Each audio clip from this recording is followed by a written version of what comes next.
गुन्हे शाखेचे पथक मालाविषयी गुन्हे उघडकीस आणण्याकामी रवाना होऊन पेट्रोलिंग करीत असताना पथकास गुप्त बातमीवरून अन्सुर्डा शिवारातील फॉरेस्टमध्ये पवनचक्कीचे पॉइंटवरून चोरी करणारी टोळी दाट झाडीमध्ये थांबली आहे अशी माहिती मिळाल्याने पथकाने फॉरेस्टचे जवळ जाऊन वाहने जवळपास थांबवून पायी चालत जात असताना पोलिसांना पाहून त्या दाट झाडीमधून काही इसम पळून जात असताना त्यांचा पाठलाग करून अतिशय शिताफीने पकडून त्यांना ताब्यात घेऊन त्यांची अभिलेखावरून गुन्ह्याविषयक माहिती घेतली असता त्यांच्यावर धाराशिव जिल्ह्यात तसेच बाहेर जिल्ह्यात अनेक चोरीचे गुन्हे असल्याबाबत खात्री झाल्याने त्यांच्याकडे पवनचक्कीचे चोरी संदर्भाने विचारपूस केली असता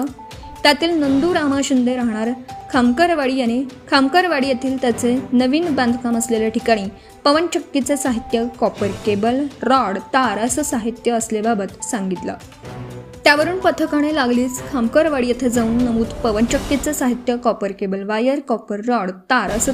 ताब्यात घेऊन नमूद मुद्देमालाबाबत माहिती घेतली। त्या अनुषंगाने पोलीस ठाणे वाशी येरमाळा येथे गुन्हे दाखल असल्याबाबत माहिती मिळाली। आरोपी नामे अनिल नाना काळे वय वर्ष 40 राहणार मस्सा, नंदू रामा शिंदे वय वर्ष 42 राहणार खामकरवाडी, बबलू उर्फ रामा शिवाजी शिंदे वय वर्ष 29 राहणार खामकरवाडी,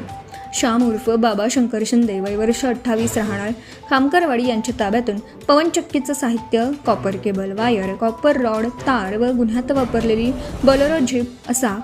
4,48,000 रुपयांचा मुद्देमाल जप्त करून पवनचक्कीच्या चोरीचे एकूण 4 गुन्हे उघडकीस आणले आहेत। सदरची कामगिरी माननीय पोलीस अधीक्षक श्रीमती ऋतू खोकर, अपर पोलीस अधीक्षक श्री सचिन पांडकर यांच्या मार्गदर्शनाखाली स्थानिक गुन्हे शाखेचे पोलीस निरीक्षक Shri Vinod इजप Pawar,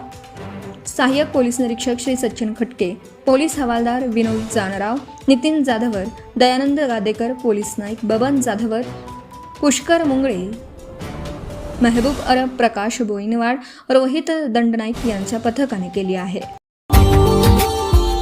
Subscribe now and press the bell icon. Never miss an update.